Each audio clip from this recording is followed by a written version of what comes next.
ನಮಸ್ತೆ, ನನ್ನ ಹೆಸರು ವಸಂತಿ ಅಂತ. ನನಗೀಗ 85-86 ವರ್ಷ ವಯಸ್ಸಾಗಿದೆ. ಸ್ವಲ್ಪ 5-6 ವರ್ಷದಿಂದ ನನಗೆ ಹುಷಾರಿರಲಿಲ್ಲ, ಗ್ಯಾಸ್ಟ್ರಿಕ್ಕು. ನನಗೆ ಯಾರೋ ಹೇಳಿದ್ರು ಈ ಥರ ಆಸ್ಪತ್ರೆಗೆ ಹೋಗಿ, ಅಲ್ಲಿ ಡಾಕ್ಟ್ರೆಲ್ಲ ಸುಯೋಗ ಆಸ್ಪತ್ರೆ, ಅಲ್ಲಿ ಡಾಕ್ಟ್ರು ಶರತ್ ಕುಮಾರ್ ಅವರೆಲ್ಲ ಚೆನ್ನಾಗಿ ನಿಮ್ಮನ್ನು ವಾಸಿ ಮಾಡಿ ಕಳಿಸ್ತಾರೆ ಅಂತ. ಆ ಪ್ರಕಾರ ನಾವು ಇಲ್ಲಿಗೆ ಬಂದೆವು. ಇಲ್ಲಿ ಅವರು ನಮ್ಮನ್ನೆಲ್ಲ ನೋಡಿ ಪರೀಕ್ಷೆ ಎಲ್ಲ ಥರದ ಪರೀಕ್ಷೆನೂ ಮಾಡಿ ವಾಸಿ ಮಾಡಿ ಎಲ್ಲ ಕಳಿಸಿದ್ದಾರೆ ಮನೆಗೆ. ಸುಯೋಗ ಡಾಕ್ಟ್ರುಗಳಿಗೂ, ಸುಯೋಗ ಆಸ್ಪತ್ರೆ ನರ್ಸು ಆಯಗಳಿಂದ ಹಿಡಿದು ಎಲ್ಲರಿಗೂ.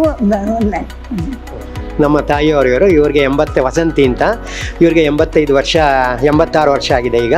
ಸೊ ಅವರಿಗೆ ಸುಮಾರು ಒಂದು 4-5 ವರ್ಷದಿಂದ ಅವರಿಗೆ ಗ್ಯಾಸ್ಟ್ರಿಕ್ ಪ್ರಾಬ್ಲಮ್ ಬರ್ತಾನೆ ಇತ್ತು, ವಾಂತಿ ಆಗ್ತಾಯಿತ್ತು, ಇದೆಲ್ಲ ಆಗ್ತಾಯಿತ್ತು. ಸರಿ, ಈಗ ಮೊನ್ನೆ ಬಂದಾಗ್ಲೂ ಸ್ವಲ್ಪ ಜಾಸ್ತಿ ವಾಂತಿಯಾಗಿ ಕಲರೆಲ್ಲ ಸ್ವಲ್ಪ ಬೇರೆ ಥರ ಬ್ರೌನಿಷ್ ಕಲರ್ ಎಲ್ಲ ಬಂದಾಗ ನಾವು ಈ ಡಾಕ್ಟ್ರಿಗೆ ಬಂದು ಇಲ್ಲಿ ಮಾಡಿ ಎಂಡೋಸ್ಕೋಪಿ ಮಾಡಿ ಫಸ್ಟು, ಅದರಿಂದ ನಮಗೆ ಆಮೇಲೆ CEDP ಸ್ಕ್ಯಾನಿಂಗ್ ಎಲ್ಲ ಮಾಡಿ ನೋಡಿದಾಗ ಒಳಗಡೆ ಕರಳಲ್ಲಿ ಸ್ವಲ್ಪ ಎಲ್ಲ ಪ್ರಾಬ್ಲಮ್ ಇದೆ ಅಂಥೇಳಿ ವಿಷಯ ಬಂತು.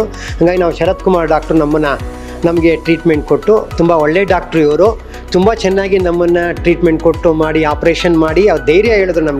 ನಮಗೂ ಸ್ವಲ್ಪ ಭಯ ಇತ್ತು, ಆದರೆ ಅವರೆಲ್ಲ ಧೈರ್ಯ ಹೇಳಿ ನಮಗೆ ಅದನ್ನೆಲ್ಲ ಕ್ಲಿಯರ್ ಮಾಡಿ ಅದನ್ನು ಮತ್ತೆ ಆಪ್ರೇಷನ್ ಮಾಡಿ ಈಗ ಚೆನ್ನಾಗಿ ಗುಣಮುಖರಾಗಿದ್ದಾರೆ ನಮ್ಮ ತಾಯಿಯವರು. ಹಾಗಾಗಿ ನಮ್ಮ ಅನಂತ ವಂದನೆಗಳು ಶರತ್ ಕುಮಾರ್ ಡಾಕ್ಟ್ರಿಗೂ, ಸುಯೋಗ ಆಸ್ಪತ್ರೆ ಸಿಬ್ಬಂದಿಗಳಿಗೆ, ಆಯಾಗಳಿಂದ ನರ್ಸಿಂದ ಹಿಡಿದು ಡಾಕ್ಟ್ರಿಂದ ಎಲ್ಲ ಹೌಸ್ ಕೀಪಿಂಗ್ ಎಲ್ಲರಿಗೂ ನಮ್ಮ ತಾಯಿಯವ್ರ ಕಡೆಯಿಂದ, ನಮ್ಮ ಫುಲ್ ಫ್ಯಾಮಿಲಿ ಕಡೆಯಿಂದ ಅನಂತ ವಂದನೆಗಳು ಅಂಥೇಳಿ ನಾನು ಒಂದು ಸಣ್ಣ ಮಾತನ್ನು ಮುಗಿಸ್ತಾ ಇದ್ದೀನಿ. ನಾವು ಇನ್ನೊಂದು ಸಲ ಮತ್ತೇನು ಅಂದರೆ ನಮ್ಮ ಶರತ್ ಕುಮಾರ್ ಡಾಕ್ಟ್ರಿಗೆ ನಮ್ಮ ವಂದನೆಗಳು, ನಮಸ್ಕಾರಗಳು. ನಮಸ್ಕಾರ, ನಾನು doctor Sharath Kumar, consultant surgical gastroenterologist, Suyoga hospital Mysuru. ಇವ್ರ ಅಜ್ಜಿ ಬಂದ್ಬಿಟ್ಟು 85 ಇಯರ್ಸ್ ವಿತ್ ಮಲ್ಟಿಪಲ್ ಕೊಮಾರ್ಬಿಡಿಟೀಸು. ಇವ್ರಿಗೆ ಮೊದಲು ಏನಾಗಿತ್ತು,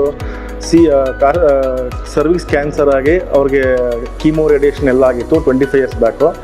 ಅವಾಗಿನ ಲಾಸ್ಟ್ ಒಂದು 5 to 10 ಇಯರ್ಸಿಂದ ಏನಾಗಿತ್ತು, ಅವ್ರು ರಿಕರೆಂಟ್ ಪದೇ ಏನಾಗಿತ್ತು, ಅವ್ರಿಗೆ ಹೊಟ್ಟೆ ನೋವು, ಹೊಟ್ಟೆ ಊತ, ವಾಂತಿ ಬರ್ತಾಯಿತ್ತು. ಅಂದರೆ ನಾವು ಸಬ್ಅಕ್ಯೂಟ್ ಇಂಟೆಸ್ಟೈನಲ್ ಅಬ್ಸ್ಟ್ರಕ್ಷನ್ ಅಂತ ಹೇಳ್ತೀವಿ. ಬಟ್ ಲಾಸ್ಟ್ 15 ಡೇಸ್ ಅವ್ರು ಬಂದು ತುಂಬ ಏನೂ ಊಟ ಮಾಡೋಕ್ಕಾಗ್ತಿರಲಿಲ್ಲ, ಏನು ತಿಂದರೂ ವಾಂತಿ ಬರ್ತಿತ್ತು, ಹೊಟ್ಟೆ ನೋವು, ಹೊಟ್ಟೆ ಊತ ಎಲ್ಲ ಬರ್ತಿತ್ತು, ಮತ್ತು ಮೋಷನ್ಗೆಲ್ಲ ಹೋಗ್ತಿರಲಿಲ್ಲ.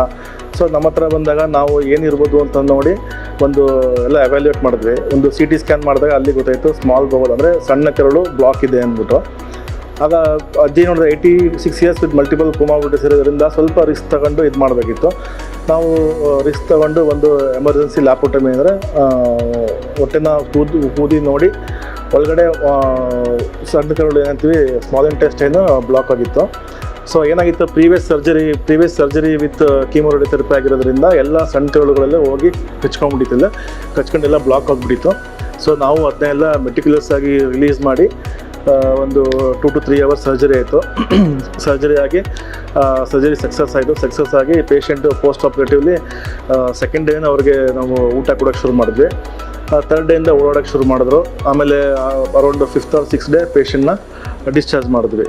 ಪೇಷಂಟ್ ಈಗ ಫಾಲೋ ಅಪ್ ಬಂದಿದ್ದಾರೆ, ಕಂಪ್ಲೀಟಾಗಿ ಗುಣಮುಖರಾಗಿ ಅವರು ತುಂಬ ಖುಷಿಯಾಗಿದ್ದಾರೆ. Thank you.